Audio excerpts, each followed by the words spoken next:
Hello everyone and welcome back to Speed Build Sunday. I hope you guys are all doing well. Today I am renovating this apartment in Evergreen Harbor, which came with Eco Lifestyle.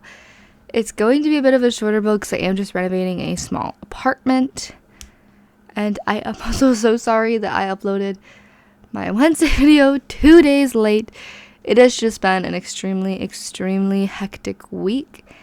And I am so sorry about that. But let's just get into this speed build. So I picked this one because it was just the larger of the two. And my idea was that a mom and her two daughters live here, a single mom. And she has a child daughter and then a toddler daughter.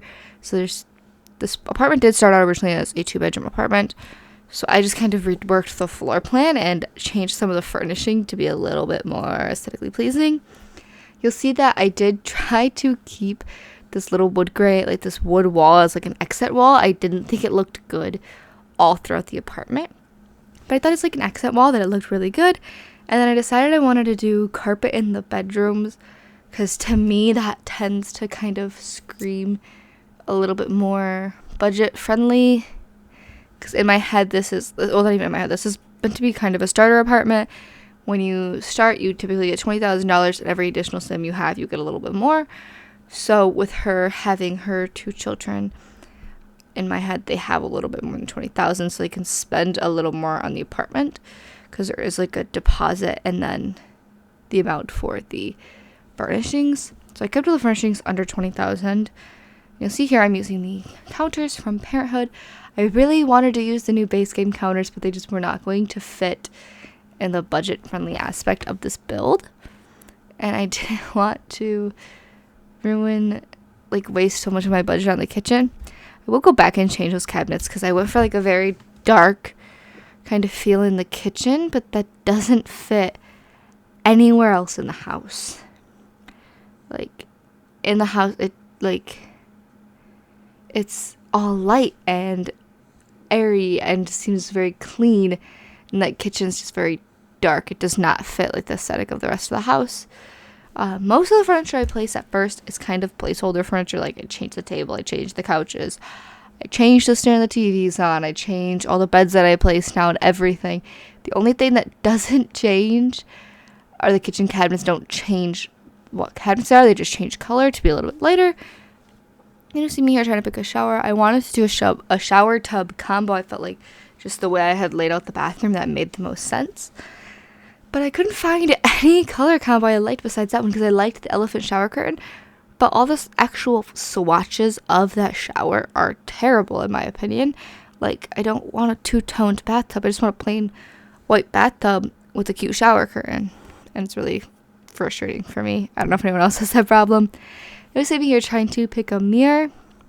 I wanted to do something different than what I normally do because I always go with those light up mirrors from Spa Day. Then you'll see I did put like the gaps for closets in these bedrooms. I will end up going back and taking those away. I think that it just didn't fit in the budget. The ability to buy closets just didn't fit in the budget. So I decided I would take those spaces back to kind of make the bedrooms better because like that master bedroom wouldn't have been very big like at all. And so I didn't like it. So I decided I gotta change it up. It made it so that the rooms weren't both the same size. Because with the closets, they were both 4x4 rooms. And now one is, I think, 5x4. And one is 4x4, but it has a 2-tile cutout. So it makes it just a little bit better. And you see here, I decided to go with this bed from Lovestruck. Is that the back name? I think that is. I decided to go with the bed from Lovestruck. I think I just like the kind of pink aesthetic it gives. It's kind of what I went with for this bedroom. I was originally going to do a dresser. And in hindsight, maybe I should have, because that would have been the only dresser in the apartment. But I found in the mirror section that I think it's the Lovestruck bat came with this vanity. And I was like, I want to use this vanity. I didn't even realize it existed. So once I realized that vanity existed, I was pretty dead set on using said vanity. And I almost wish I would have changed the nightstands to match the vanity and the mirror, because the vanity, the mirror, and the chair that is at the vanity are all from Love Struck, as well as the bed. So it almost made sense to buy the nightstands, because at that point, if you're buying the vanity and the mirror and the bed, and you'd probably buy the nightstands. But I didn't even think about it, and I'm kind of disappointed. But you'll see here I changed the table, and now it is the struggle of finding chairs. I think the chairs that go with this table, that come from Snowy Escape, like the table does, look so just icky. I don't like the way they look. They look so janky. There's the word I'm looking for, janky. And it's just not what I'm wanting. So, of course, I'm trying to avoid custom content, even though custom content would fit so well. And then I found this chair, and these chairs, I feel like they looked really good. And then I put a high chair because, again, I've envisioned in my head, this is where I kind of decided that this is going to be like a single mom. I decided that when I put the pink bedroom in.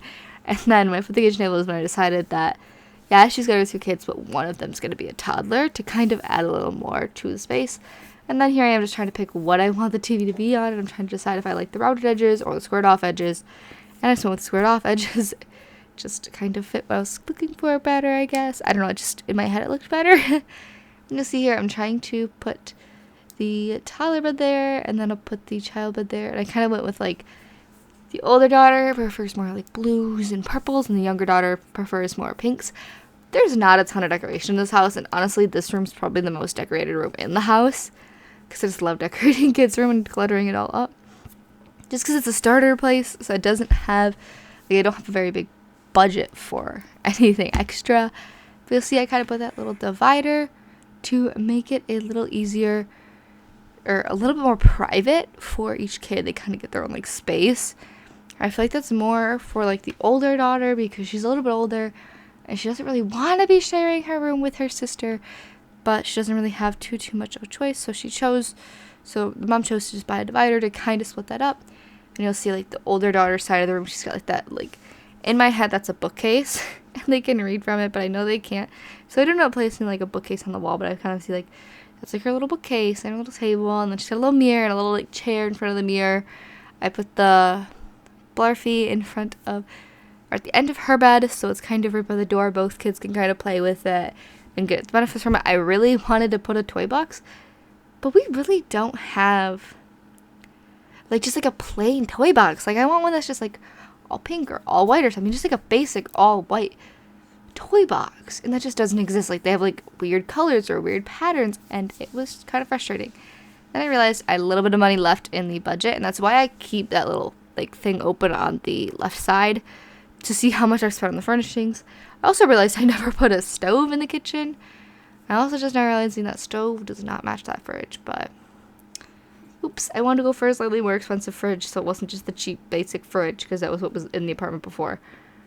And I have spoiled myself with the more expensive fridge and stove from, like, Cool Kitchen stuff. And then here I decide to switch to these couches. I can't remember what pack they're from. I love these couches. They are so cute. And I felt like the color just kind of fit the aesthetic of the apartment so well. Like, it's almost like a little bit like a pinky, but it's not too pinky. And I just loved it. I should have sized up the TV. I really debated doing that, but I guess I decided not to. And then I put a pink rug that, in hindsight, doesn't match too well, but I like it. And I knew when I put it in there that it didn't match that well, but it felt like it fit, like, the whole aesthetic of the apartment again. So I am so glad that I went with it. And I just kind of wanted to put some rugs around the room and around the apartment, because it just needed a little more to kind of make it feel a little more homey and a little less stale. The windows are really weird. Like, small windows, so it's hard to find any curtains that will cover it. Then I go around and I find, like, some cheap artwork that I can put on the walls to kind of just make the space feel so much less empty. I almost went with 2 of these, but I don't like the way they look. I feel like they almost clash, like the colors clash. Just not what I'm going for. So I did end up going with this longer painting. Kind of fits the pink color vibe there. And you'll see I put some rugs in the kids' room. And that's pretty much it. So I hope you guys all enjoyed. Bye, everyone.